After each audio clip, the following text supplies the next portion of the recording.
여러분 안녕하십니까? 데이터 리터러시 세스 바이아를 주제로 웨비나 진행을 맡은 전자신문 김지선 기자입니다. 이번 웨비나를 통해 AI ML 프로젝트를 수행함에 있어 이 데이터 과학자의 부족을 극복할 수 있는 시민 데이터 과학자와 이를 위해 필요한 데이터 문해력과 세스 바이아에 대해 상세히 소개해드릴 예정입니다. 오늘 강연을 위해 두 분을 함께 이 자리에 모셨는데요. 세스 코리아의 노창석 전문위원님과 구방본 이사님께서 자리 함께 하셨습니다. 안녕하세요. 예, 안녕하십니까. 세스코리아에서 머신러닝 엔지니어를 담당하고 있는 노창석입니다. 반갑습니다. 네, 세스코리아에서 분석 플랫폼과 모델 옵스를 담당하고 있는 구방본입니다. 반갑습니다. 네, 다들 이미 알고 계시겠지만 세스코리아 같은 경우는 AI뿐만 아니라 데이터 분석 부문의 선도 기업입니다. 이 데이터를 인사이트로 전환해서 의사결정에 활용할 수 있는 다양한 솔루션을 공급하고 있는데요. 오늘 이번 강연을 통해서 이 데이터 문해력과 이의 편의를 위해 필요한 기능, 그리고 세스 바이아까지 자세한 설명과 데모를 보내드리도록 하겠습니다. 먼저 노창석 전문위원님께서 오늘 강의가 좀 어떤 형태로 진행되는지 간단히 소개 좀 부탁드리겠습니다. 예, 지속적으로 이제 AI, ML 모델 개발과 개선이 있는데요. 여기서 필요한 데이터 과학자가 상당히 부족한 현실입니다. 그래서 이 일을 극복하기 위해서는 시민 데이터 사이언스 과학자를 양성을 해야 되는데, 이 시민 데이터 과학자가 가져야 될 데이터 문해력, 즉 리터러시라고도 얘기 많이 하는데요. 이거에 대한 설명을 드리고 시민 데이터 과학자와 데이터 문해력을 향상시키기 위해서 어떠한 기능이 필요한지, 그리고 세스 바이아에서는 그러한 기능이 어떤 형태를 제공해 주는지에 대한 데모로 순서를 진행하도록 하겠습니다. 네, 감사합니다. 오늘 웨비나는 약 40분 정도 이 발표와 그리고 데모까지 진행한 후에 이후 20분간 Q&A 시간을 갖도록 하겠습니다. 시청자 여러분께서는 이 웨비나가 진행되는 동안 궁금한 부분이 있으시다면 이 채팅창에다가 질문을 남겨주시면 감사하겠고요. 이 보내주신 질문들은 선별해서 추후에 발표자분들께 질문을 드리고 답변을 전해드리는 방식으로 진행하도록 하겠습니다. 그리고 오늘 웨비나에 참여해서 설문을 작성하거나 좋은 질문을 남겨주신 분들께는 추첨을 통해 경품도 보내드릴 예정이니 많은 참여 부탁드리겠습니다. 자, 그럼 오늘 데이터 리터러시 문해력과 세스 바이아에 대한 웨비나를 시작하도록 하겠습니다. 전문위원님 발표 부탁드리겠습니다. 네. 오늘 설명드릴 순서는요, 분석과 데이터 과학자, 시민 데이터 과학자에 대해서 이제 설명을 드리고요. 거기서 필요한 데이터 문해력에 대한 설명, 그 다음에 시민 데이터 과학자와 어떤 관계가 있는지, 어떤 역할을 하는지에 대한 설명을 드리고요. 마지막에 데이터 문해력을 위해서 세스 바이아가 어떤 기능을 제공을 하는지에 대한 데모가 있겠습니다. 일단 제 AI ML 프로젝트를 하면 모델의 라이프 사이클이 있는데요. 시작은 업무의 문제점부터 시작하겠죠. 그러면서 데이터를 준비를 하고, 그리고 그 데이터에 대한 탐색을 하고, 탐색된 데이터를 가지고 모델을 개발을 하고, 그 다음에 개발된 모델을 등록을 하고 실제 운영을 위해서 배포를 하게 되는 거고요.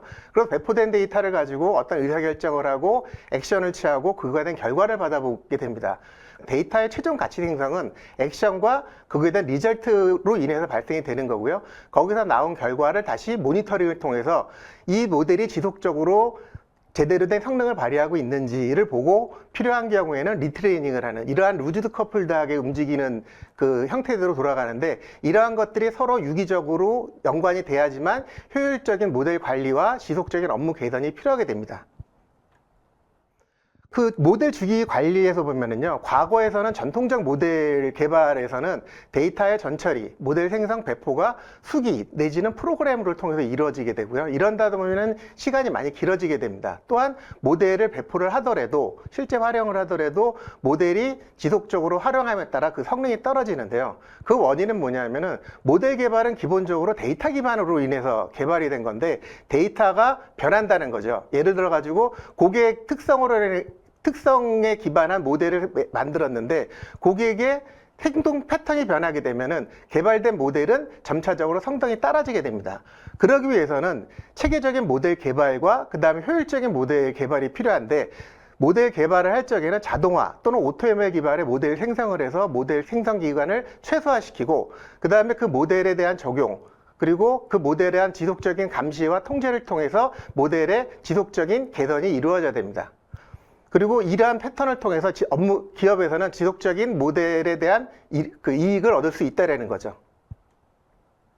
이 역할을 해주는 게 주로 역할을 해주는 게 데이터 사이언티스트인데, 데이터 사이언티스트는 업무의 지식, 해결해야 될 문제의 정의, 데이터 이해, 분석, 그 다음에 그 결과에 대한 해석, 적용에 대한 필수적인 영역을 하고, 그 다음에 그러한 업무 지식 및 창의력을 요구합니다. 그런 부분이 업무 도메인 난리지고요. 또 하나는 데이터를 위한 인사이트를 얻기 위해서 수학적 지식 내지는 다양한 통계 지식이 필요하게 됩니다.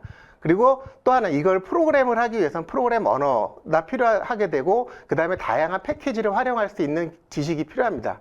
그런 이 세 가지 영역을 다 갖춘 사람이 이제 데이터 사이언티스트라고 얘기를 하고요. 요즘에 또 하나 추가되는 영역이 커뮤니케이션 앤 비주얼라이제이션. 뒤에 이제 스토리텔링 관점에서 설명을 드리겠지만은 나온 결과를 모델에 대한 적용을 설득을 하고, 그 다음에 거기에 대해서 서로 이해를 시켜주기 위해서 어떤 시각화 내지는 모델의 설명을 위한 커뮤니케이션과 비주얼라이제이션 능력이 필요하게 됩니다. 그리고 요즘에 많은 기업들이 그 업무 분석가한테, 도메인 난리지가 있는 업무 분석가한테 컴퓨터 파이썬이나 R을 가르쳐 가지고 이제 그 모델을 개발하게 만드는데, 그런 부분은 상당히 위험하다라는 거죠. 왜냐하면은 프로그램 전문적인 지식이 없고 모델을 개발하는 과정에서 수많은 오류가 발생할 수 있기 때문입니다. 그런 관점에서 봤을 적에 그 데이터 기업의 현실에 보면은 데이터 사이언티스트가 인력이 부족하게 되는 거죠. 그리고 데이터 사이언티스트를 양성하는 데는 많은 기간이 소요되고 되고, 그리고 빠르게 변화가 대응이 필요하게 되는데 그만큼 대응이 늦어지는 현실이 있고요. 실제 이제 데이터 모델을 보면은 데이터 모델에 대한 요구사항은 점점 증가되고, 실제 내원 자원의 공급은 그만큼 줄어들게 됩니다. 그런 부분에 대해서 이제 데이터 과학자에 대한 미충족의 차이가 발생이 되고, 그로 인해서 높은 비용, 그 다음에 데이터 사이언스 이직이 되면은 이직에 대한 비용이 추가가 발생이 될 거고요. 그 다음에 통합 및 지연에 대한 비용이 증가하게 됩니다. 그래서 이러한 것들이 기업에 영향을 미치게 되면은 모델의 검색, 구성, 적용 시기가 지연이 되고, 그 기업 관련의 프로젝트에 대한 비생산성, 효율성 저하를 야기시키게 됩니다. 이러한 부분은 다시 결국은 기업의 경쟁력을 저하를 시키는 원인이 되게 되겠죠. 네, 지금 위원님께서 이제 AI, ML 모델의 그런 전반적인 라이프 사이클에 대해서도 좀 자세하게 설명을 해주셨고, 특히나 이제 데이터 과학자의 이 문제, 현재 이 공급의 부족이라든지 이런 문제점에 대해서도 좀 구체적으로 말씀을 해주셨는데, 사실 기업들이 제일 궁금한 건 이걸 어떻게 해결할 수 있을까라는 부분이겠죠. 그러니까 이를 좀 해결할 수 있는 기술들이 있는 거죠. 예, 이러한 문제를 해결하기 위해서 요즘 많이 나오는 게 노코드, 로코딩이 있습니다. 그러니까 노코드, 로코딩은 어플리케이션 코딩이나 어플리케이션 코딩을 최소화해서 개발하는 방식입니다. 과거에는 이제 하이코드라고 많이 했는데, 코드가만 있었고, 그 다음에 얘를 개발하기 전문 기술이 필요하게 되죠. 이게 보면 이제 과거의 개발자 영역이고요. 그 다음에 로코딩 부분은 메타데이터와 모델, 코드만 있어가지고 준 전문가가 손쉽게 개발할 수 있는 방식이고, 노코드는 뭐냐면은 R은 코딩 없이 시각화나 도구를 이용을 해가지고 그냥 메타데이터만 이용해가지고 개발하는 방식입니다. 거기서 그런 관점에서 생산성 관점에서 보면은 로코드 이쪽이가 생산성이 높고, 제어 관점에서 보면은 오히려 프로그램 하나하나를 코딩하는 게 제어 관점이 높지만은 높은 거고, 그 다음에 노코드 관점에서 보면은 제어 관점이 낮은 거죠. 그 기술적인 관점에서 보면은 노코드는 준전문가 기술, 그 다음에 노코드는 비전문가가 이 기술이 필요하게 됩니다. 이런 걸 이용해서 코딩을 하게 되면은 그 장점은 비용이 절감이 되겠죠. 아무래도 개발 기간이 적게 들고 개발할 때 테스트나 이런 부분이 많이 줄어들기 때문에 비용이 절감이 되고, 그 다음에 프로그램 오류 부분이 많이 없어지기 때문에 위관리가 개선이 될 수 있다는 거고요. 그 다음에 프로그램 변경이 빨리기 때문에 어떤 민첩성을 줄 수 있고 고객 경험을 향상시킬 수가 있습니다. 그 다음에 프로그램이 단순하게 시각화 중심으로 해서 전해지기 때문에 그 보안성이 개선된다는 장점이 있고요. 그 다음에 팀 간의 생산성이 향상된다는 장점이 있습니다. 또 하나의 필요한 기술이 오토ML인데요. 오토ML은 이제 기존의 전통적인 ML 절차를 자동화해서 생산성을 향상시키고자 하는 방향입니다. 기존의 이제 ML 문제점을 보면은 그 모델에 최적화는 인간의 경험을 요구한다는 거죠. 주로 이제 데이터 사이언티스트, 데이터 과학자가 한 영역이고요. 그러면서 튜닝과 직관적인 경험에 의해서 파라메타 튜닝이 이루어진다는 거고, 그 다음에 알고리즘이 복잡도가 증가됨에 따라서 그 알고리즘의 투명성이 부족하다는 게 문제가 있고요. 그 다음에 이러다 보니까 어떤 문제 중심의 모델 개발보다는 방법론 중심의 ML 개발이 이루어진다는 게 문제가 되는 거고요. 그러다 보니까 기업에서는 전문적인 이런 걸 빠르게 하다 보면은 앞서도 말씀드렸듯이 데이터 과학 과학자의 필요성이 증가가 되는데 시장의 인력과 양성 기간이 많이 된다는 게 문제점이 있는 거고, 그러다 보니까 개발 기간과 비용이 증가가 되고 모델의 투명성, 신뢰성의 필요성이 증가가 된다는 거죠. 그래서 기업이 요구하는 거는 뭐냐면은 어떻게 빠른 시간 내에 모델을 생성하고 배포할 수 있었으면 좋겠다. 그 다음에 데이터 과학자의 인력 양성 시간이 최소화됐으면 좋겠다. 그 다음에 문제 중심보다는 어떤 문제 중심의 ML 분석을 실행했으면 좋겠다는 게 기업의 요구사항이고, 그러한 것들에 그런 것들을 해결하기 위해서는 모델의 정과정을 반복적인 작업을 자동화해주고 프로그램이나 통계, 수학 지식 없는 모델이 가능하게 해줘야 되고, 그 다음에 자동적인 모델의 투명성과 해석성을 제공을 해줌으로 인해 가지고 모델에 대한 신뢰성을 확보하는 기능이 필요하다는 겁니다. 이 모든 기능의 전반에 필요한 게 오토 ML이라고 보시면 되겠습니다. 그러면 과거 이제 많은 사람들이 오토ML 얘기를 하게 되면 상당히 불신을 하게 됩니다. 실제 오토ML이 데이터 전문 데이터 과학자보다 한 게 맞아? 라고 해가지고 했는데, 실제 이제 개글에서 그러니까 머신러닝 경쟁에서 오토ML 기술하고 이제 데이터 과학자를 비교한 경우가 있는데, 타이타닉의 생존 예측, 숫자 인식, 직관 예측 이제 세 가지가 있는데, 그 중에서도 이제 결과를 보면 오토ML을 기반으로 한 게 오히려 데이터 과학자들이 한 것보다 더 성능이 좋게 나왔다라는 사례가 있습니다. 그래서 오토ML 기능을 이용을 하게 되면은 전문적인 지식이 없더라도 효과적이고 그러니까 정확한 예측 모델을 만들 수 있다는 것이 이제 보면 사례가 되어 있고요. 그래서 이제 시민 데이터 과학자가 지금 예를 들어서 앞서 말씀드렸던 오토ML과 노코드가 어떻게 시민 데이터 과학자가 될 수 있느냐. 실제 이제 업무 분석가를 보게 되면 업무에 대한 지식이 많게 되죠. 업무의 지식이 많은데요. 그 사람들에 대해서 그 다음에 오토ML 기능, 노코드 기능을 제공을 해주고, 그 다음에 데이터 문해력에 대한 약간의 역량과 분석의 기초지식을 더하면은 데이터 과학자의 역할이 할 수가 있고요. 그래서 보면은 잠재적인 사용자, 즉 업무 분석가가 이러한 양쪽의 기술과 역량을 갖춤으로 해서 시민 데이터 과학자가 될 수가 있고요. 데이터 과학자나 이러한 시민 데이터 과학자에 대한 조언 내지는 서포트를 역할을 수행할 수 있게 됩니다. 그래서 이제 시민 데이터 과학자와 이제 아까 있는 오토ML과 노코드를 살펴보면은 실제 아까 설명드렸듯이 업무적인 지식과 있고 필요하고, 그 다음에 플랫폼에 그러니까 알고리즘과 통계적인 지식이 필요하고, 그 다음에 프로그램 지식이 필요한데, 플랫폼 알고리즘에 대한 부분은 플랫폼에서 자동 추천이나 자동화를 통해 가지고 손쉽게 사용자가 모델을 선택하고 학습을 하고, 그 다음에 최선의 모델을 선택할 수 있는 기능을 제공을 하고요. 그 다음에 모델의 해석성 기능을 제공으로 하면 이래 가지고 그 다음에 모델에 대한 이해도, 업무 관점의 모델의 이해도를 증대시킬 수 있다는 거죠. 또 하나는 비주얼 인터페이스 기반의 노코드, 로코드 기반으로 활용을 해가지고 사용자가 프로그램에 대한 전문 지식이 없더라도 예측 모델을 생성을 할 수 있는 기능을 제공을 합니다. 그리고 또 하나 부분이 이제 커뮤니케이션 앤 비주얼라이제이션 부분인데, 이러한 업무적인 지식 내지는 커뮤니케이션 비주얼라이제이션 영역을 합쳐서 데이터 문해력 영역이라고 합니다.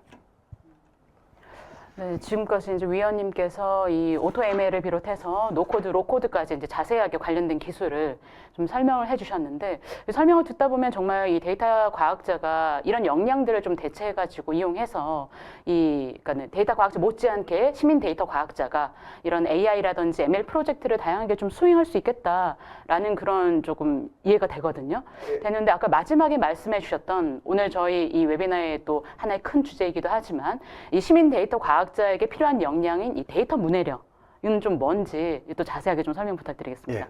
데이터 문해력은 일부에서는 데이터를 조직적으로 다루고 적극적으로 해당 능력의 맥락에서 질문하는 능력으로 이를 수집하고 탐색, 분석, 시각화, 해석, 맥락화, 노진 평가하는 적용하는 능력이라고 얘기를 한다고 있고요.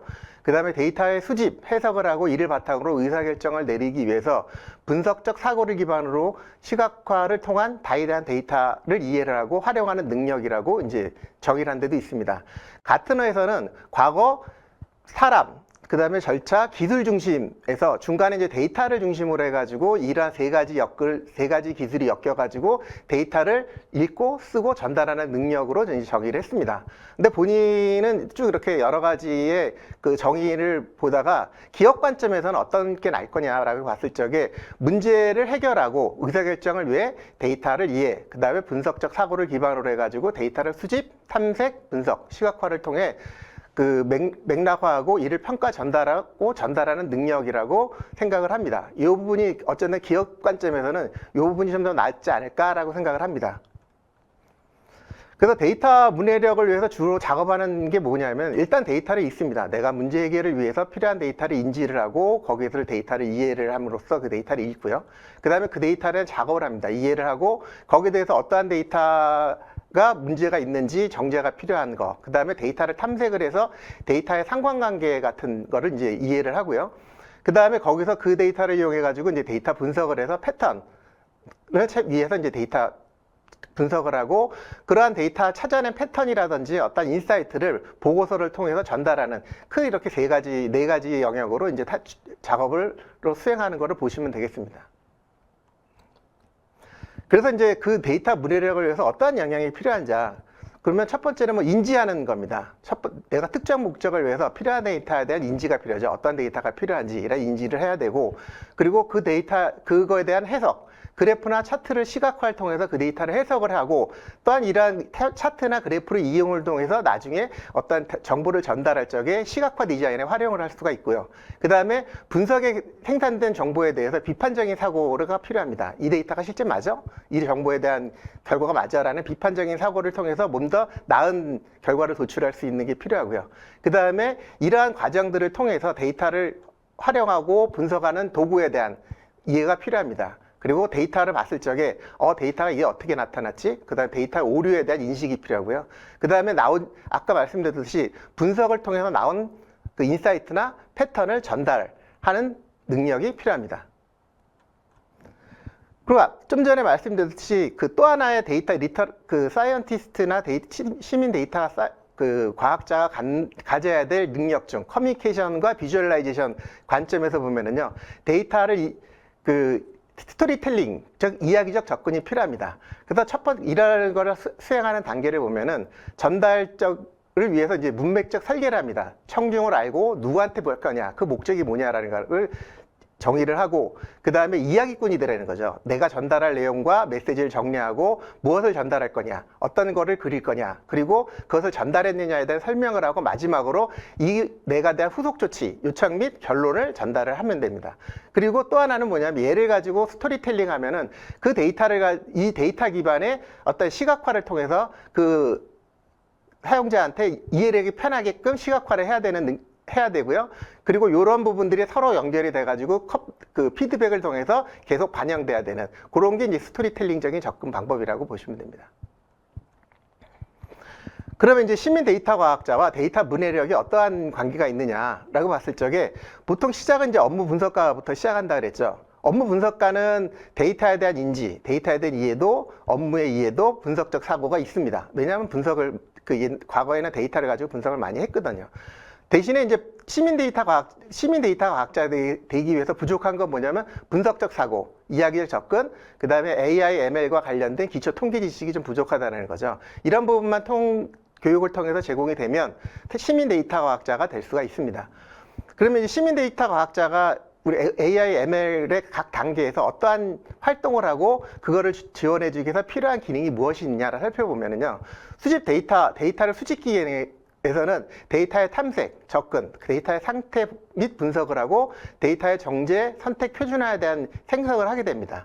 그걸 위해서는 인포메이션 카탈로그 기능이 필요하고요. 데이터 프로파일링, 탐색적 시각화 기능이 필요하고 데이터 전처리를 위한 기능이 필요합니다. 다음으로 이제 탐색 분석에 있어서는 피처 엔지니어링들의 데이터 전처리, 알고리즘 선택, 주요 학습 및 주요 파라미터의 조율, 그 다음에 챔피언 모델의 선택 및 정의가 필요한데 요거를 위해서는 노코드, 로코딩 기반의 학습, 모델 개발이 필요하고요. 오토ML 기반의 학습 및 모델 생성 기능이 필요합니다. 그리고 마지막으로 적용 관리를 위해서는 챔피언 모델에 대한 이해, 그 다음에 적용 업무에 대한 협의, 승인, 그 다음에 모델 제약스 및 제모델의 결정이 필요하게 됩니다. 이러한 부분들을 위해서 모델의 설명성 및 해석성을 제공을 해주고 있고요. 그 다음에 챔피언 모델에 대한 인사이트. 결국은 이제 시티즌 데이터 사이언티스트의 주 역할은 모델을 개발을 하고 이걸 적용할 수 있는 승인을 받아야 되거든요. 그 승인을 받았을 적에 이 적용할 모델에 대한 왜 이 모델이 좋은지에 대한 부분들이 챔피언 모델 인사이트를 통해서 이제 제공이 된다라는 거죠. 네, 지금까지 이제 위원님 통해 가지고 데이터 문해력과 그리고 시민 데이터 과학자에 대해서 자세하게 좀 설명을 들어봤는데요. 이 사실 문해력이라는 게 이 데이터 분야뿐만이 아니라 저희 뭐 언론으로 따지면은 이 미디어 문해력도 있고 리터러시. 그래서 리터러시라는 영역이 상당히 사실 쉽지가 않습니다. 예, 그렇지만 가장 중요하기도 하고요. 또 말씀 좀 듣다 보니까 이 데이터 문해력 같은 경우는 이 시민 데이터 과학자뿐만이 아니라 이 데이터 분석가들도 좀 갖춰야 될 역량 같은데 그게 맞나요? 예, 맞습니다. 분석에 관련된 기술 또는 기능보다는 데이터를 이해를 기반으로 해가지고 분석하고 탐색하고 그 결과를 전달하는 부분이 많이 강조가 되고 있습니다. 왜냐하면은 기술이 많이 발전이 되고 있거든요. 그리고 그 기술과 기능은 AutoML이나 노코드, 노코딩으로 대체가 되기 때문에 남은 건 결국은 데이터에 관련된 부분이라는 거죠. 네, 그러니까 결국에는 이제 데이터가 그만큼 중요하고 그리고 이 데이터 중심적으로 사고를 좀 해야 된다라는 것이 좀 포인트인 것 같고요. 그러기 위해서 사실 제일 중요한 역량이 바로 데이터 문해력이다라는 말씀을 해주신 것 같습니다. 이번에는 사실 이 세스의 바이아라는 제품이 사실 이런 부분을 굉장히 많이 기능을 포함하고 있다고 알고 있는데 이 세스 바이아에 대해서도 좀 자세하게 설명 좀 부탁드리겠습니다. 예. 세스 바이아는 데이터와 모터 ML, 그러니까 AI ML 관점의 모든 분석 라이프 사이클을 서로 연결을 해가 지원해주는 하나의 플랫폼입니다. 아까도 말씀드렸듯이 시작은 질문부터 시작하잖아요. 질문부터 시작하고 데이터 관리하고 모델 개발하고 배포하고 그 다음에 이거를 실행해주고 모니터링해주는 역할을 크게 그 분석의 라이프 사이클로 보는데 그러한 부분에 대한 전반적인 부분에 대해서 기능을 제공해주는 AI ML 플랫폼이라고 보시면 되겠습니다. 기본적으로 모든 기본 아키텍처로 보면은 모든 데이터, 사용자 데이터에 접근할 수 있고요. 그리고 데이터의 접근, 통합, 정제 기능을 제공을 해주고, 그 다음에 탐색하고 분석하고 모델을 개발할 수 있는 기능들이 제공이 됩니다. 그 다음에 기업의 모델을 관리하고, 그 다음에 서로 연결해서 감시해주는 기능이 하나의 플랫폼으로 이제 제공이 되는 게 이제 세스 바이아라는 제품이 되겠고요.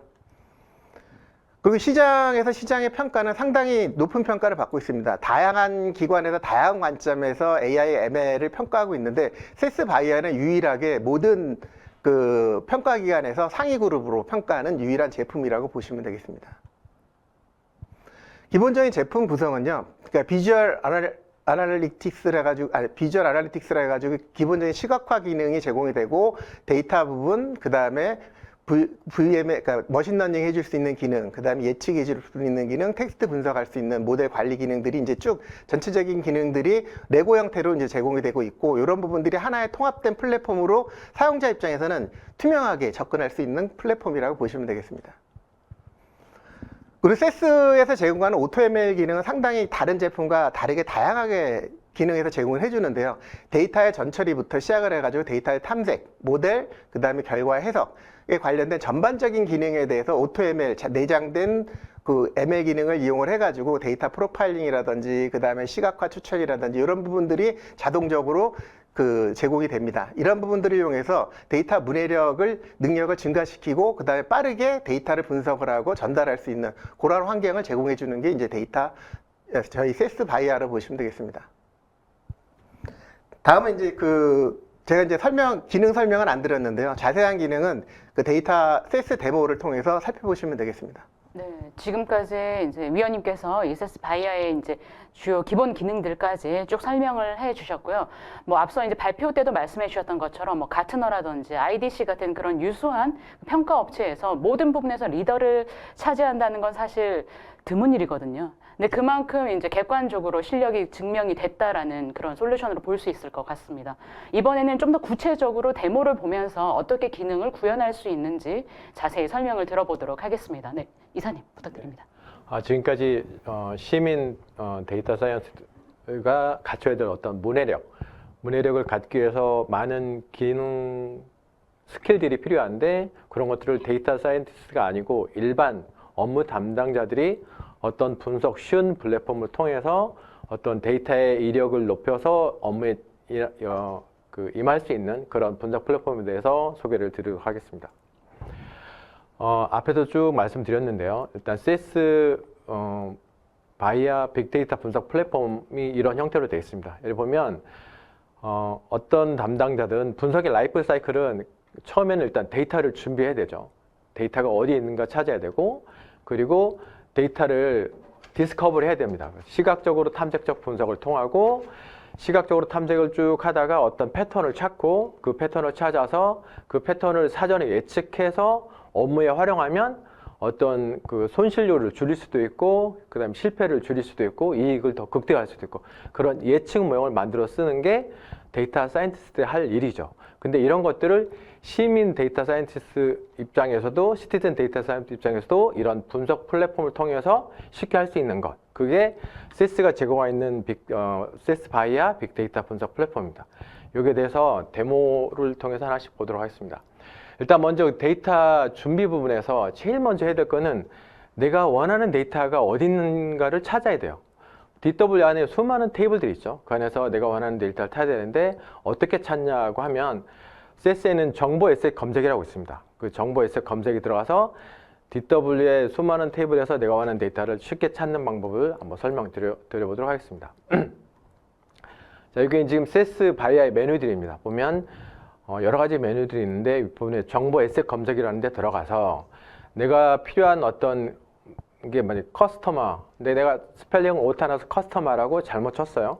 그래도 얘가 그 NLP 기반으로 검색을 해서 커스터머란 정보들을 쭉 찾아줍니다. 아, 내가 찾는 게 이거네 라고 해서 클릭하게 되면 해당 테이블을 열어주고, 그 해당 테이블에 대해서 비공개 정보가 있다라는 걸 볼 수 있고, 여기는 개인 정보가 있고, 나이라던가 뭐 성별, 그 다음에 패밀리 네임 이런 것들이 있어서 비공개 정보라 굉장히 주의해야 되는 데이터네, 이런 것도 알아볼 수 있고, 그 다음에 컬럼 분석이라고 있어서 각 컬럼별로 데이터의 어떤 품질, 완결성이나 고유성 이런 정보들을 쭉 볼 수가 있습니다. 그래서 뭐 각 컬럼별로 데이터의 분포나 뭐 패턴 분포, 그 다음에 각 값별로 어떤 분포를 전체적으로 데이터 프로파일링 해볼 수 있습니다. 이런 프로파일들은 실시간으로 움직여지는 게 아니라 저녁에 우리가 정해놓는 어떤 데이터들이 자동으로 프로파일 돼 있어서 즉시적으로 내가 사용할 때는 이렇게 쉽게 볼 수가 있는 구조로 되어 있습니다. 그렇게 해서 내가 분석하고자 하는 테이블이 또 다른 테이블이 따라서 검색하게 되면 이렇게 해서 HMQ라는 거를 쉽게 찾을 수 있고, 그 테이블을 열어보니까 뭐 크게 문제되는 정보들은 없고, 개인 정보들은 없고, 컬럼 분석에서 데이터를 쭉 프로파일링한 정보를 이렇게 볼 수 있습니다.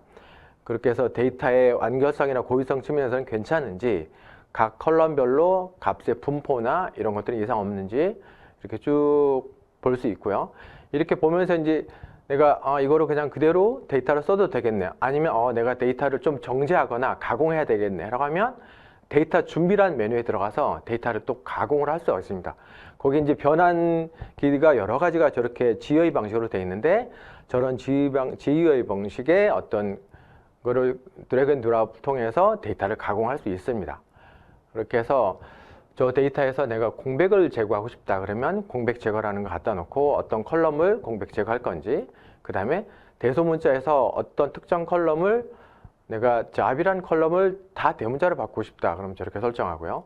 그 다음에 이제 가끔은 컬럼명을 바꾸고도 싶습니다. 그래서 고유 아이디라고 돼 있는데 이거를 영문으로 어떤 컬럼을 바꾸고 싶을 때는 저 고유 아이디를 새로운 컬럼 이름 바꾸기 해서 커스트 아이디라는 이름으로 바꿔서 정하면 저것 또한 이제 가공입니다. 저런 가공을 실제 코딩 없이 GUI 상태에서 해볼 수 있다는 거죠.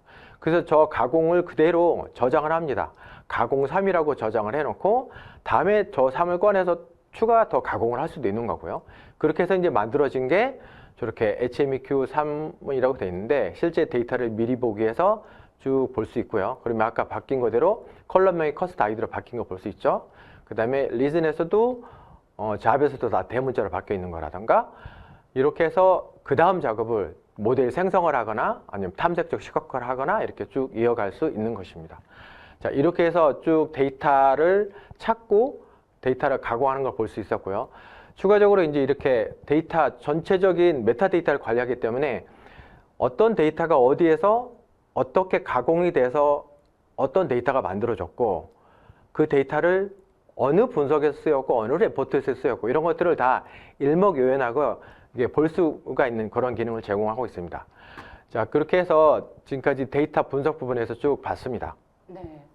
이 데모를 쭉 진행해 주신 걸 보면은 이 분석 라이프 사이클의 데이터 준비 단계에서의 그 정보 에셋 검색이라든지 그리고 뭐 데이터 프로파일링 그리고 특히나 이제 데이터 가공 같은 경우도 드래그 앤 드롭으로 해가지고 손쉽게 할 수 있다라는 거를 좀 알 수 있었는데요.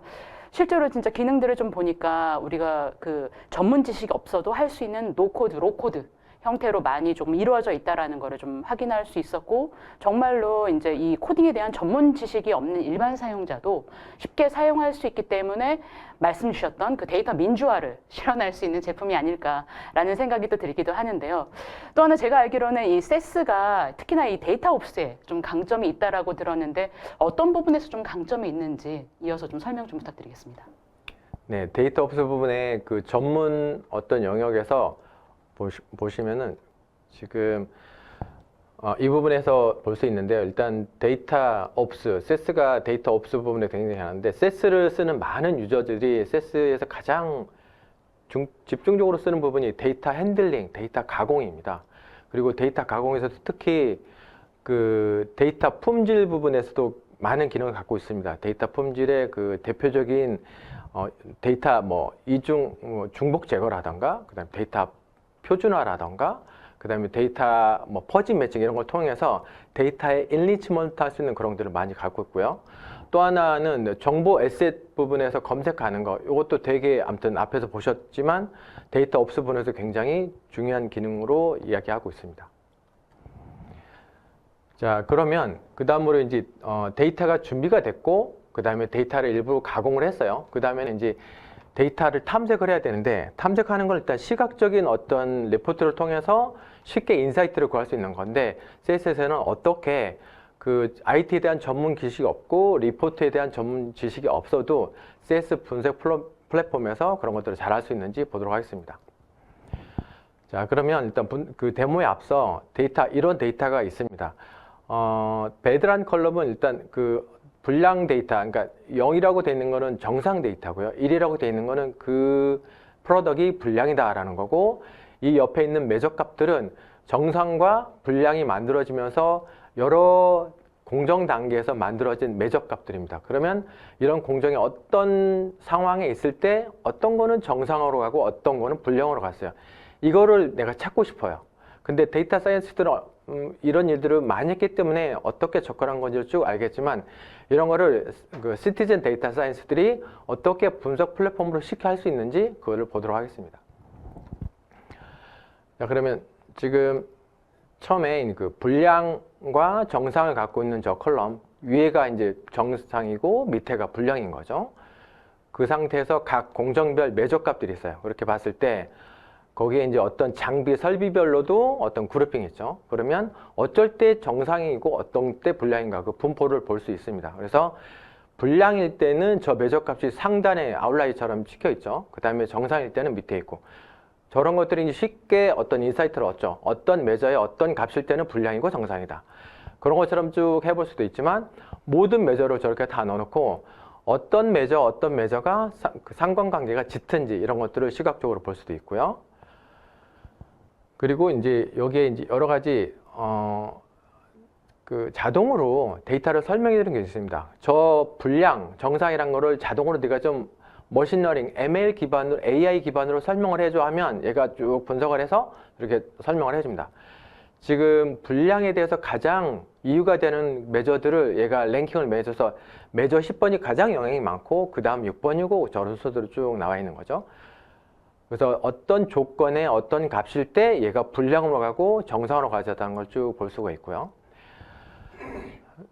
좌측 하단에 보면 이게 공식 같은 거죠. 어떤 패턴일 때는 얘가 불량이다 정상이란 거를 얘가 수식처럼 만들어 놓은 거죠.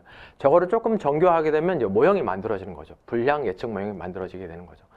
그런 것뿐만 아니라 셀세는 저렇게 여러 가지 그 다양한 분석 변수들을 갖고 있고요. 그 다음에 그래프를 이렇게 추천하는 게 있습니다. 어떤 특정 데이터에 맞게 그 데이터를 가장 잘 설명할 수 있는 그래프들을 추천해 주는 기능들이 있고요.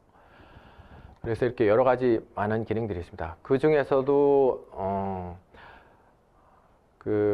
자, 포레스트 알고리즘 가지고서 아까 그 분량 예측의 한도 모형을 한번 보겠는데요. 여기 이제 타겟 변수가 어떤 배드란 컬럼을 어사인 시켜주고 거기에 인풋 변수들은 이렇게 여러 가지를 다 찍어 넣어주면 포레스트 알고리즘 통해서 그 분량률을 예측하는 어떤 예측 모형을 만들어줘요. 이렇게 쭉 해보니까 저기서도 케이스 값이 0.7로 굉장히 괜찮거든요. 저거 그대로 예측 모형을 만들어도 쓸만해요. 그래서 저 상태로 그냥 모형을 하나 만들 수도 있고 그렇게 어떤 코딩이나 이런 거 베이스 없이 충분히 시민 데이터 과학자분들도 분석 플랫폼으로 쉽게 예측 모형까지 접근해 가는 것을 볼 수 있었습니다. 자, 이런 형태로 해서 볼 수 있고요.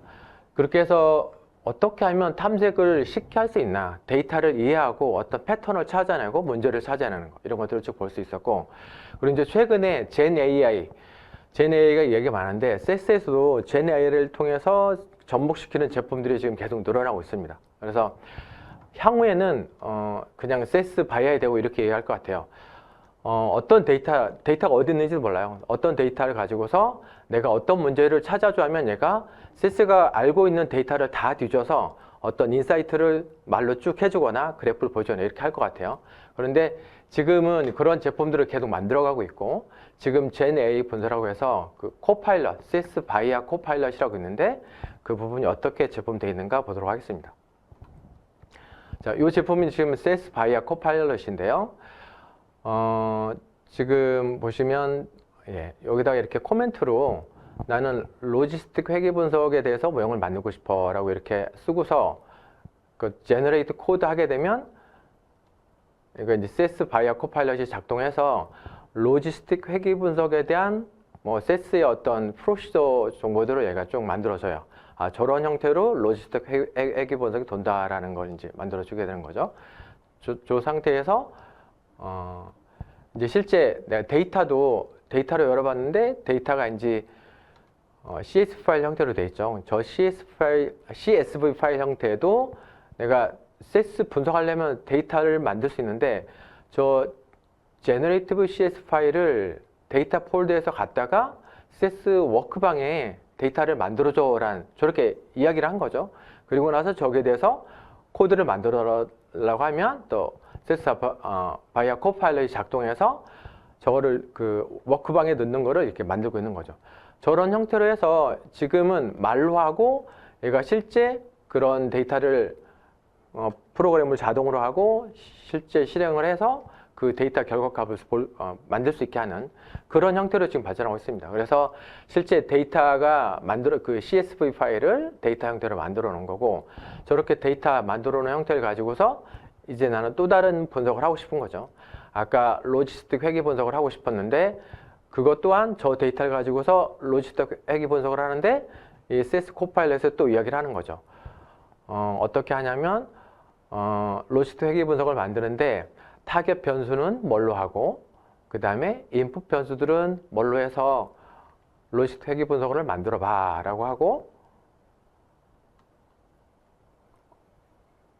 코드를 제너레이션 하라 라고 하면 SES 바이아 코파일럿이 작동을 해서 실제 코멘트까지 넣어서 밑에 부분에 이렇게 로지스틱 회계 분석 코드를 만든 거죠. 이렇게 그러면 저 코드를 그대로 이제 실행을 시켜서 로지스틱 회계 분석을 CS 파일로 자동으로 올리고 그 결과 통계치 정보들을 이렇게 쭉 볼 수 있는 거죠. 그런 형태로 SES 바이아 코파일럿이 지금 만들어지고 있습니다. 그리고 저 상태에서 저 신텍스들은 충분히 에디팅 가능해서 추가 작업들을 해갈 수 있는 거고요. 자, 이런 식으로 해서 저 카피를 해서 또 다른 프로시저로 아니면 이름을 바꾸거나 프로시저를 바꾸거나 해서 또 다른 분석들을 해갈 수 있는 것들이고요. 자, 이런 것도 되고요. 이렇게 이거는 이제 코드를 얘가 데이터를 보고서 SES의 그 코드를 자동으로 제너레이션 해주는 그런 단계를 쓸 수 있다라는 부분이 있고 또 다른 기능은 또 이런 게 있습니다. 이제 저 지금 위에 거를 드래그해서 저 코드들을 설명을 해줘라고 하면 저 리버스한 만큼의 코드를 설명해줘 하면 여기서도 코파일럿이 또 작동을 해서 저 코드들을 우리가 읽어서 이해할 수 있는 말로 대답을 하는 거죠. CS 바이오 코파일럿이 작동을 해서 거기에 이제 설명을 쭉 합니다. 그래서 CS 파일 어떤 파일을 뭐 데이터방에서 갖다가 CS 데이터를 만들고 그걸 갖다가 로시트 회귀 분석을 하는데 타겟 변수를 뭘로 써서 뭘 한다. 이런 형태로 지금 만들어지고 있는 게 CS 바이오 코파일럿입니다. 이런 형태로 해서 지금 CES의 그 제너레이티브 AI 분석 이런 영역들이 만들어지고 이후에는 이제 뭐 말만 하면 말을 해서 어떤 데이터를 지가 찾아서 분석해서 인사이트를 알려주는 형태로 이제 발전되고 있다고 보시면 되겠습니다. 네.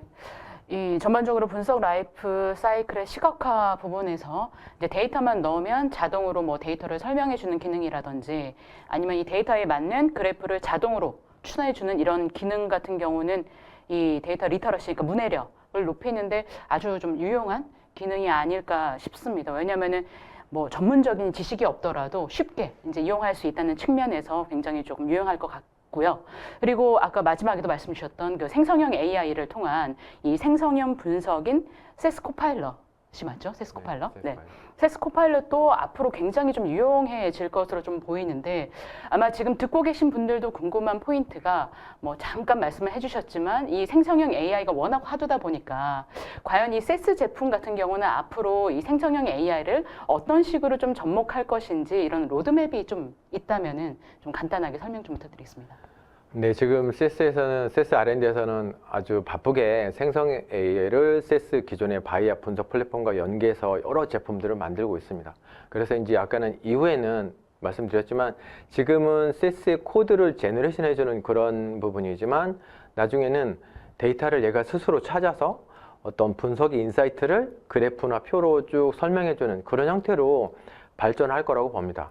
그 외에도 이제 CES 기존의 현재 지금 바이오 플랫폼과 LLM과 연계시킨 어떤 의사결정 시스템들을 현업들에서 이렇게 구현할 수 있게끔 진행이 되고 있고요. 그 다음에 또 CES에는 이제 여러 금융 솔루션이든 뭐 여러 가지 공공 솔루션, 여러 솔루션 영역에서도 생성형 AI가 들어가서 훨씬 지금보다 편하게 어떤 효율적인 생성형 AI의 장점들을 CES 제품 내로 이렇게 들여오고 있다고 보시면 됩니다.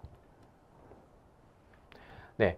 그러면 이제 그 탐색적 분석이 끝났고, 그 다음에 이제 디스커버링에서 이제 시티즌 데이터 사이언스 입장에서는 모델을 생성한다? 굉장히 그 IT 전문가도 아니고 데이터 사이언티스트도 아닌데 내가 어떻게 모델을 생성해? 그렇지만 쉽게 할 수 있습니다. 그 CES 분석 플랫폼을 가지고서 어떻게 하는지 한번 보도록 하겠고요. 여기에 조금 덧붙여서 기존의 기업들에서 오픈소스 파이썬 코드를 많이 쓰고 있는 데도 있어요. 그런 고객들 분들도 오픈소스 파이썬으로 됐던 거를 CES 안으로 들어와서 쓰는 부분과 그 다음에 CES 안에서 자동으로 예측 모형들을 만드는 것들을 한번 보여드리도록 하겠습니다. 자, 여기 보시면 모델 생성에 들어가서요. 모델 생성에 들어가서 새로운 프로젝트라는 걸 생성하게 돼요. 새로운 프로젝트에 대한 생성에 대한 거를 쭉 정보를 넣어주고 그러면 이제 분석할 때, 모델 생성할 때, 뭐, 테스트 셋은 얼마나 쓰고 학습 데이터는 얼마나 쓸 건지도 정의해주고, 그 다음에 여기에서 타겟 변수가 뭔지도 설정을 해주고요. 그리고 나서 이제 파이프라인에 들어가서 모델을 만듭니다. 예측 모델을 만든다 보시면 되겠어요. 그러면 일단 먼저 오픈소스 같은 경우는 어떻게 만드는지 여기에 이제 오픈소스 노드가 있는데 그걸 갖다 놓고 내가 지금 기존에 계속 파이썬으로 쓰고 있던 코드가 있다. 그러면 여기다가 넣어서 CES 데이터셋에 들어온 거를 파이썬 코드가 돌아와서 결과를 만들 수 있게 하는 그런 예측 모형을 만들게 되는 겁니다. 그래서 여기에 기존에 내가 쓰고 있던 파이썬 코드들을 카피 앤 페이스트 해서 이게 지금 파이썬 코드거든요. 이걸 갖다가 카피 앤 페이스트 해서 그 오픈소스 코드 영역에다가 집어넣어서 XGBoost라는 파이썬 코드를 넣어서 설정을 하게 되고요. 저장을 하고 이런 형태로 해서 똑같은 아까 그 불량률을 예측하는 모형을 만드는데 여기에 또 다른 하나로 해서 XGBoost와 또 다른 오픈소스 코드로 랜덤 포레스트라는 파이썬 코드를 갖다가 만들어 놓고 이 두 가지를 넣어서 XGBoost 모형이 좋은지 랜덤 포레스트 모형이 좋은지 이것도 CES 내에서 비교하게 하고 어떤 모델이 더 좋은지 세스가 평가해서 파이썬 모듈이 뭐 어떤 좋은 거를 얘가 이제 선택할 수 있게도 할 수 있는 겁니다. 이렇게 해서 실제 파이썬 코드가 돌아가게 하고요. 그러면 이제 세스가 저 세스 데이터셋을 가지고서 쭉 만드는 사이에 아까 계속 시티즌 데이터 사이언스에서 오토 머신 러닝 통해서 이제 예측 모형을 만드는데 5분 동안 네 스스로 한번 만들어 봐라. 가장 예측력이 높은 모형을 만들어 봐라고 이렇게 설정을 해주면 이 스스로 그 데이터셋을 가지고서 파이프라인을 쭉 만들고 있어요. 그 사이에 이제 파이썬 쪽에서 잘 돌아가는 거 확인을 해보면 파이썬 쪽에서 지금 살짝 에러가 났네요. 그래서 왜 에러가 났는가 보면은 인풋 변수가 결측치가 있어서 좀 문제가 있는 거네요. 그러면 다시 여기에 가서 그 앞단에 결측지를 제거할 수 있는 노드를 하나 넣으면 되거든요. 그래서 여기에 결측값 처리란 노드를 하나 넣어서 실제 결측값이 있을 경우에는 어떻게 처리하라 라는 그런 노드이거든요. 그것도 그대로 마우스 드래그 앤 드랍을 통해서 이렇게 쭉 정해주고 결측값의 속성도 다 여기서 줄 수가 있습니다. 근데 여기서는 그냥 디폴트 값으로 하죠. 저렇게 해서 다시 실행하게 되면 지금까지 에러가 났던 부분만 결측값이 처리돼서 이제 쭉 다시 그 이웃단 부분을 이제 실행하게 되는 겁니다. 그렇게 해서 쭉 해서 파이썬 부분이 그 실행이 되고 그 두 랜덤 포레스트 부분하고 XG 부스트하고 어떤 모양이 나온지도 이제 나중에 결과로 볼 수 있어요. 그 사이 지금 세스 부분은 계속 5분간 얘가 스스로 가장 좋은 예측 모형을 만들어 보라 하는데 지금 작업을 하고 있죠. 그렇고 이제 파이썬 부분에서는 모델 비교가 돼 있는데 모델 비교를 한번 보죠. 어떤 모델이 더 나은지 결과를 한번 보도록 하겠습니다. 결과를 보면 똑같은 데이터셋을 놓고 다른 알고리즘을 한번 써본 거죠. 그랬더니 랜덤 포레스트가 KS 값이 8.0으로 0.80으로 더 낮죠. 그래서 제가 더 챔피언 모델이라 얘가 정의를 해주는 거고요. 아무 파이썬으로 했지만 안에서 평가를 해주는 거고, 그리고 이제 세스가 자동으로 모델을 생성을 했어요. 자동으로 모델을 생성했는데 얘가 이제 5개 모델을 만들고 있죠. 그레디언트, 1, 2, 뭐 로지스틱 계획 분석, 그다음에 앙상블 이렇게 쭉 만들었는데 여기서도 모델에 비교해서 세스 내에서도 어떤 모델이 제일 나은지 6개 중에서 지금 그레디언트 첫 번째 게 제일 낮다고 KS 값이 0.82 정도 되네요. 그러면 그 파이썬 코드보다 훨씬 더 좋은 모델이죠. 그렇게 해서 이제 만드는 걸 볼 수 있고, 그러면 두 파이프라인 간에서도 좋은 모델을 챔피언 모델을 이렇게 선정해서 그 모델을 이제 챔피언 모델로 등록을 해서 실제 활용할 수 있는 겁니다. 여기까지도 데이터 사이언티스트가 아니고도 그냥 저런 통계적인 수치만 보고서 드래그 앤 드랍으로 시민 데이터 과학자들도 이렇게 쓸 수 있다는 것을 보여드리고 있습니다. 자, 그렇게 해서 모델 등록하게 되면 이제 실제 저 모델을 쓸 수 있게 되는 구조입니다. 자, 여기까지 해서 모델 생성까지 시민 데이터 과학자들이 그 데이터의 문해력, 데이터도 몰랐지만 데이터도 쉽게 찾았고, 그 다음에 탐색 레포트도 잘 그릴 수 없었지만 얘가 자동으로 설명하는 거라던가 세스가 제공하는 다양한 어떤 그 어떤 통계치 정보들을 자동으로 만들어서 좋은 예측 모형을 만들 수 있는 것을 볼 수 있었습니다. 그래서 여기까지 해서 데모를 마치겠습니다. 네. 지금까지 두 분께서 이제 주요 저희가 오늘 데이터 시민 과학자에게 필요한 여러 가지 그 기능과 그리고 데이터 문해력의 중요성, 그리고 마지막으로 세스 바이아이가 실제로 어떻게 구동되는지까지 자세하게 데모를 통해서 살펴봤고요. 확실히 이 세스가 워낙에 이 분야에서 강점을 보유하고 유명한 또 기업이다 보니까 정말 지금 전국에 계신 많은 수백 분의 분들이 동시간대 시청을 하고 계십니다. 그렇다 보니까 지금부터 저희가 남은 시간 동안 질의응답을 이제 진행할 예정인데요. 질문이 엄청나게 지금 많이 들어와 있습니다. 그래서 제가 두 분 발표하시는 동안 질문 좀 추려봤는데 주로 많이 하셨던 질문들을 좀 중심으로 해가지고 질문을 좀 우선 드리고 두 분을 통해서 좀 자세한 답변을 듣도록 하겠습니다.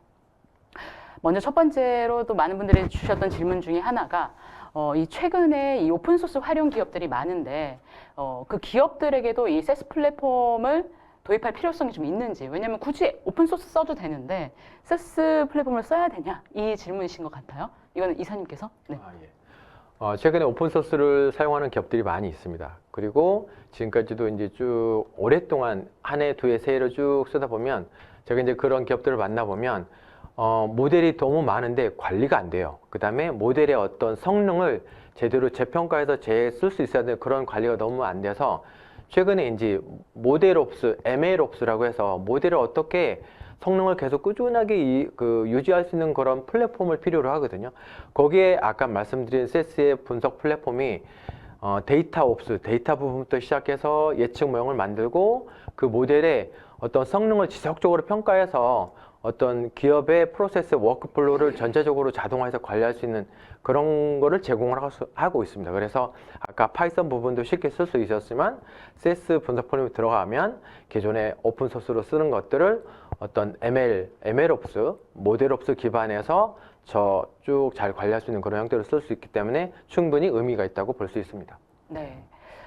그리고 두 번째로는 우리 위원님께서 이제 처음에 말씀해 주셨던 우리 데이터 문해력 관련 질문이 되겠는데, 이 데이터 문해력의 이 스토리텔링을 위해서 이 세스 바이아라든지 좀 어떤 좀 기능들이 제공되고 있는지 한 번 더 설명해 주셨으면 좋겠다라는 내용입니다. 그 세스 바이아는 다른 이제 시각화 도구와 다르게 어떤 OTML 기반의 시각화 추천을 합니다. 아까 데모에서도 보셨듯이 내가 어떠한 변수를 선택을 하게 되면 그 선택한 변수에 따라서 자동적으로 이제 어떤 시각화 오브젝트를 쓸 거냐가 제공이 되고요. 제시를 하고, 또한 이제 데이터를 내부적인 분석을 통해서 내가 어떠한 항목과 어떠한 항목을 가지고 시각화를 하면은 좀 더 인사이트를 보여줄 수 있겠다라는 시각화 추천도 OTML 기반을 해줍니다. 그래서 그 두 가지 기능을 이용하면은 직관적이고 그러니까 듣는 사람이 직관적으로 이해할 수 있게끔 시각화 기능을 이제 제공을 해주는 게 이제 스토리텔링을 위해서 제공해주는 세스의 기능이라고 보시면 되겠습니다. 네. 이번에는 그 오토 파이프라인에 대해서 이사님께서 쭉 설명을 해주셨는데 관련 질문인 것 같습니다. 이 세스의 그 오토 파이프라인의 모델 생성이 전문가가 만드는 예측 모형만큼이나 이게 좀 쓸만한가라는 게 궁금하다라는 질문을 주셨는데요. 예.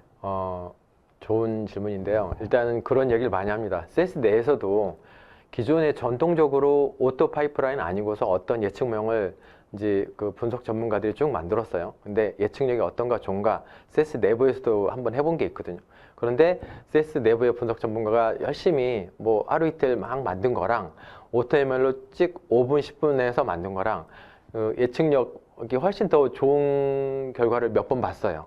그리고 또 고객 입장에서도 OTML의 어떤 예측력이 괜찮다라고 그런 말씀도 많이 하시고요. 충분히 의미가 쓸만합니다. 뭐 앞서서 우리 위원님께서 그 발표해 주실 때도 그 내용 중에 캐글에서 이제 그 했었던 오토ML을 실제로 했었을 때 성능이 어느 정도 되느냐 봤었을 때 전문가 못지않은 그런 뛰어난 성능을 보여주는 그런 사례도 소개를 해주셨었죠. 비슷한 맥락에서. 네. 네.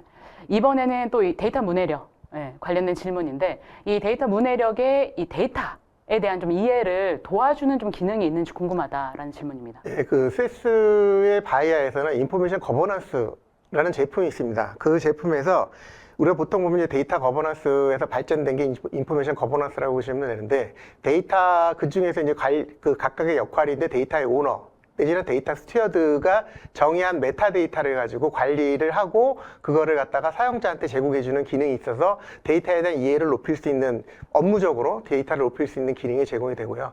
그 다음에 데모에도 보셨듯이 데이터의 오토 프로파일링을 통해서 데이터의 분포, 그 다음에 숫자 데이터에 대한 기초 통계량 을 보고 그 데이터가 어떻게 구성되어 있는지, 데이터로서 품질이 쓸 수 있는지 없는지에 대한 거를 직관적으로 판단할 수 있는 그러한 기능도 이제 제공을 하고 있습니다.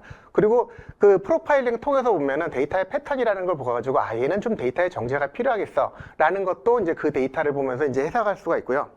또 하나는 아까 데모에서 보셨듯이 내가 데이터의 그 목적 변수만 선택을 하고 그거를 설명을 해줘 라고 했을 적에 그 데이터가 미치는 영향들, 어떠한 변수가 그 데이터에 영향을 줬는지를 갖다가 내장된 AI, ML 기반의 알고리즘을 통해서 제공을 함으로 인해 가지고 데이터만 아는 사람이 그거를 내용을 보고 손쉽게 데이터를 이해할 수 있는 그런 기능들을 제공을 해줍니다. 그래서 내가 프로그램 코딩이라든지 코딩을 통해서 시각적 분포라든지 내지는 코딩을 통해서 뭔가 결과를 보고 하는 부분이 아니라 그러한 부분이 설명을 통해 가지고 손쉽게 사용자가 이해할 수 있는 그 기능을 제공을 해줍니다.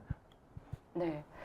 어떻게 보면은 두 분께서 계속 오늘 그 강의 내내 강조해 주셨던 전문적인 기술이 지식이 없더라도 이 기능들을 활용해서 누구나 쉽게 시민 데이터 과학자가 될 수 있다. 그런 환경이 갖춰졌다라는 걸 좀 이해할 수 있었던 것 같고요.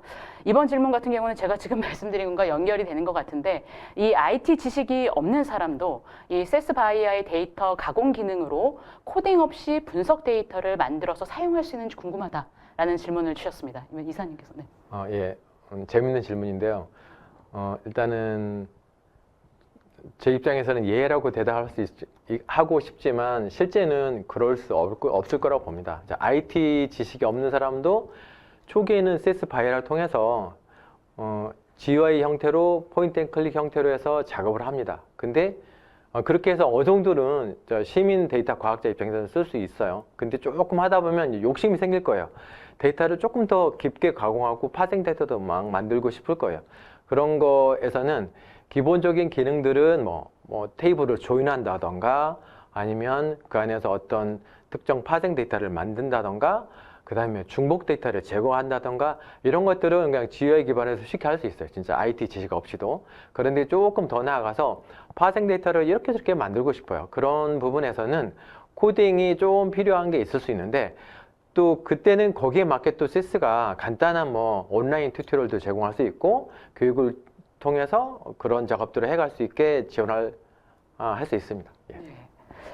이번 질문 같은 경우는 이제 현업에 계신 분들이 또 궁금해하실 사안인 것 같은데 이 세스 바이아가 좋은 건 알겠는데 이게 정말로 이제 모든 산업군에서도 좀 적용 가능한지 궁금하다라는 것과 이어서 결국은 제품을 구입을 하려면은 이제 구입의 방식이 이제 중요할 텐데 라이선스 비용이 드는지 아니면 구독료처럼 측정이 되는지 궁금하다. 그러니까 한마디로 온프레미스형으로 구축이 되고 사스형으로도 가능한지 이거에 대해서 좀 궁금하신 것 같거든요. 네. 일단은 모든 사업군에 적용이 가능합니다. 리테일이라든지 제조라든지 금융이라든지 모든 사업군에 적용이 가능하고요. 그 다음에 기본적으로 비용에 대해서는 라이센스가 있고 구독료처럼 할 수는 있는데 국내에서는 아직 구독료처럼 이 라이센스가 제공되지 않습니다. 그리고 비용은 여기서 지금 언급할 필요 없고 영업을 저희한테 문의를 주시면 저희 영업을 통해서 대답하도록 하겠습니다. 네, 당연히 이제 비용적인 측면 같은 경우는 회사 상황이라든지 이런 그 조건에 따라 가지고 또 달라질 수 있기 때문에 유동적이기 때문에 그래서 추후에 영업 저희 마지막에 또 안내가 나가기 때문에 거기를 통해서 연락을 하시면 아마 좀 더 자세하게 상황에 맞게끔 안내를 해드릴 것 같습니다. 어느덧 시간이 다 돼서 마지막 질문 하나만 하고 이제 끝마쳐야 될 것 같은데요. 앞서 말씀드렸던 것처럼 워낙에 생성형의 AI가 핫하다 보니까 오늘 질문도 제가 좀 보니까 거의 생성형 AI에 대한 질문도 또 많이 주셨거든요. 그리고 앞서서 이사님께서도 간단하게 얘기는 해주셨지만 현재 질문은 이 생성형 AI를 적용한 기능이나 혹은 추후에 좀 어떤 로드맵을 갖고 있는지 궁금하다라는 좀 질문을 주셨는데 정리 차원에서 이사님께서 마지막으로 말씀해 주시면 좋을 것 같습니다. 네, 아까도 말씀드렸는데 그 생성형 AI 부분이 세스 분석 플랫폼에 계속 접목하고 있다고 말씀드렸고요. 지금 현재 그 세스 바이아 코파일럿이라고 해서 세스의 프로시저를 세스 코딩을 자동으로 제너레이션 해주는 것, 그 기능은 아까 있다고 말씀드렸고요. 그 다음에 여러 세스 비즈니스 솔루션에 계속 접목해서 어떤 생성형이 들어가고 있는데 예를 들어서 만약에 프로드다, 그 은행 간의 거래에서 어떤 그 엔티티들을 자동으로 추출하거나 이런 것들도 아니면 고객의 은행에 어떤 컴플레인들이 되게 많은데 컴플레인이 이메일로 주고받고 하는 게 긴데 이거를 생성형 AI가 잘하는 게 요약을 잘하잖아요. 그런 것들을 요약을 시켜서 어떤 고객 컴플레인을 심플하게 만들어준다든가 그걸 가지고서 다시 세스에 집어넣어서 그 고객의 컴플레인 유형을 찾아내거나 이런 부분에는 이미 지금 만들어서 활용을 하고 있습니다. 그 외에도 아까 제가 말씀드렸지만 이후에는 데이터도 찾고 어떤 문제의 원인을 이야기해서 세스 분석 프로세스로 돌려서 최종의 인사이트를 어떤 그래프나 어떤 그 정보들을 제공하는 그런 수준까지 이제 있게 될 것입니다. 네. 오늘 1시간가량 이제 두 분께서 자세하게 설명과 Q&A까지 진행해 주셨는데 마지막으로 간단하게 소감 한 말씀씩만 부탁드리도록 하겠습니다. 먼저 의원님. 네. 저는 데이터를 가지고 IT 쪽에서 일한 지가 30년이 넘었습니다. 최초에 이제 금융 쪽에서 이제 정보계라고부터 시작을 해가지고 데이터 웨어라서 BI 해가지고 이제 AI, ML까지 넘어왔는데요.